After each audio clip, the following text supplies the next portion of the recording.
ঘুম থেকে জাগ্রত হয়ে অজু ছাড়াই এই দোয়াটি পড়ুন। আল্লাহর কাছে হাত তুলে যা মুখ দিয়ে বলবেন আল্লাহ তাআলা তাই কবুল করবেন।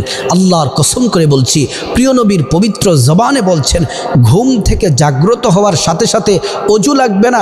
এই দোয়াটি পড়ে আল্লাহর কাছে যদি আপনি সম্পদ চান, সম্পদ দিবে। আল্লাহ তাআলার কাছে যদি সম্মান চান, ক্ষমতা চান, সব দিবে। যা বলবেন আল্লাহ তাআলা তাই কবুল করবেন।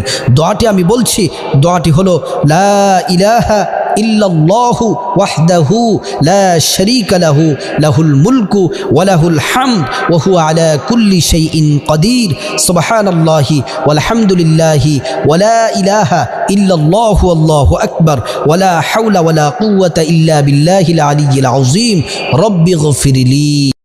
বন্ধুরা, ভিডিওটি বেশি বেশি শেয়ার করে সকলকে জানার সুযোগ করে দিন।